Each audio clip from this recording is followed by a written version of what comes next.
ci équipe bi di Manchester City donc une officialisation ne va plus être tardée, les détails ont été close waaye tamit am na beneen joueur bi nga xamante ne jamono ci il est sur le point de signé ci équipe bi di Manchester City muy Ryan Cherki nekk joueur ci équipe bi nga xamante ne moom mooy Lyon. Donc après avoir signé Tijani Reinders, Manchester City jamono ji nag ñi ngi préparer une proposition officielle à l'Olympique de Lyon pour que l'accord avance. Donc accord conclu en termes personnels avec le joueur qui est la prochaine cible au numéro 10.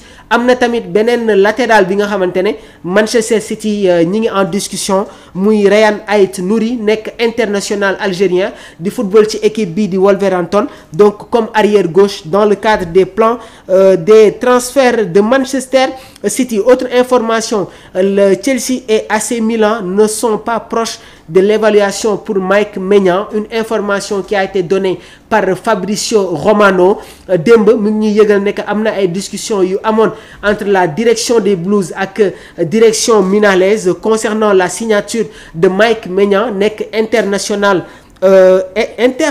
français. Donc Chelsea n'attendra pas plus longtemps que lundi car ils sont également heureux avec 4 gardiens de but dans leurs équipes. Il y a déjà ki nga xamante ne moom mooy Robert Sanchez, am nañu Jorgensen, Petrovic bi nga xamante ne mi ngi nekkoon ci équipe bi di Strasbourg sous forme de prêt, il sera de retour. Donc c'est parti, jamono ji Chelsea est en plein feu pour renforcer son équipe. Alerte info, AS Monaco et le FC Barcelone se rapprochent maintenant de l'accord pour Ansu Fati, prêté avec option d'achat de 12 millions d'euros. Donc c'est désormais officiel. Ansu Fati dina quitter équipe bi di FC Barcelone sous forme de prêt pour dem fële nga xamante ne moom mooy ca Monaco. Donc le transfert va être officialisé d'ici peu. Le numéro 10 va être récupéré par Lamine Yamal. Lamine Yamal va récupérer le numéro 10 emblématique du FC Barcelone.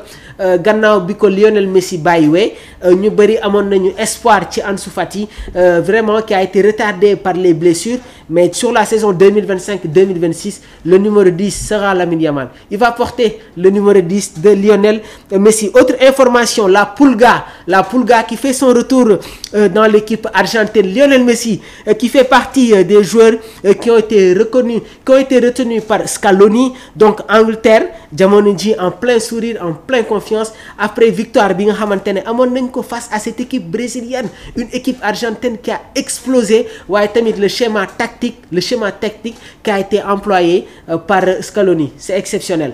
Enzo Fernandez, McAllister, Rodrigo de Paul ak tamit la jeune pépite lyonnaise bi jóge woon fële nga xamante ne moom mooy Botafogo, Julián Álvarez. Il y a eu de l'explosivité waaye tamit il y a eu de la complémentarité parce que am na ay joueurs yi nga xamante ne ils partagent le même profil. Enzo Fernandez qui est relayeur, McAllister, Rodrigo de Paul. Donc nekk nañu ay joueurs yi nga xamante ne c'est les mêmes touches, même palette technique. Donc Scaloni frappe fort avec un dispositif très important. Contre le Brésil, Lionel Messi nekku fa woon, mais jamono ji nag il fait son retour. La Pulga est de retour sur les prochains matchs yi nga xamante ne Argentine war na ko football. Voilà, concernant tamit toujours les qualifications. Autre information, Liverpool est prêt à signer l'accord avec Milos Kerkez. C'est parti bientôt. Milos Kerkez nekk défenseur ci équipe bi di Bournemouth. Donc Bournemouth ak Liverpool ñi ngi finaliser l'accord après les termes personnels en place la semaine dernière. Kerkez est prêt pour ça. Donc mu nekk tamit voilà une information bi nga xamante ne mi ngi jóge toujours ci Fabrizio Romano. Le Real de Madrid va se renforcer waaye am na ay yenn joueurs yi nga xamante ne dinañu quitter la Casablanca. On vous explique ki nga xamante ne moom mooy Rudiger devrait rejeter une proposition folle de l'Arabie Saoudite pour rester au Real. Il y a eu des propositions yi nga xamante ne mënoo leen sax comprendre nu mu toll. Démb ñu ngi leen doon évoquer Bruno Fernandes qui avait reçu une offre d'Al Hilal, mais le joueur a été très clair. Manchester United n'a pas besoin d'argent et moom dafa bëgg a continuer à évoluer au sein des Red Devils. Jamono ji nag gis nañ ne que voilà les équipes saoudiennes dem nañu songi Antonio Rudiger nekk défenseur ci équipe bi di Real de Madrid. Sa décision a été très claire.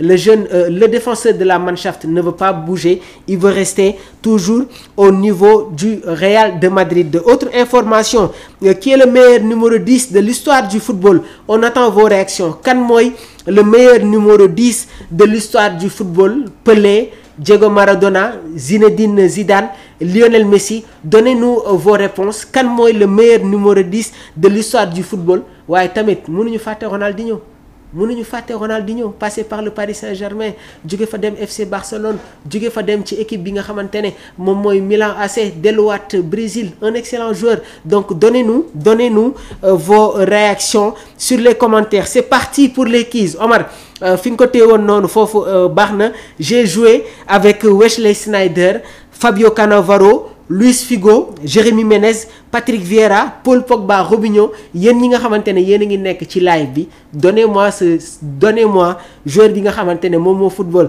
ak Wesley Sneijder. Wesley Sneijder a été un joueur du Real de Madrid. Je vais vous donner quelques indices. Sneijder joué na Real de Madrid, joué na Inter, joué na Ajax Amsterdam. Fabio Cannavaro football na Real de Madrid, football na Juventus de Turin, waaye tamit football na Inter de Milan. Alors, Luis Figo a été un joueur du FC Barcelone ak Real de Madrid. Laissez-nous vos commentaires ak Inter de Milan. Luis Figo football na Inter de Milan. Jérémy Ménez, vous vous rappelez de Jérémy Ménez, passé par le Paris Saint-Germain, football na tamit ci équipe bi di AC Rome, donc AS Rome. Donc ban joueur, il s'agit de quel joueur? Football na ak Patrick Vieira qui a été un ancien joueur d'Arsenal ak Inter de Milan. Ki ma leen di wax ni football na ak Paul Pogba ak Robinho. Gars yi laissez-moi vos commentaires laata émission bi di ñëw, comme ça ngeen wax ma il s'agit exactement de quel joueur. Déjà je vais commencer sax à voir, voilà, est-ce qu'il y a pas encore de commentaires? Xam naa ne gars yaa ngi commencé di set, mais c'est parti pour les quiz. Donc laissez-moi joueur bi nga xamante ne moom moo football avec ces stars du football. Et aussi il y a Robinho, football na ak Robinho actuellement bof qui a des problèmes,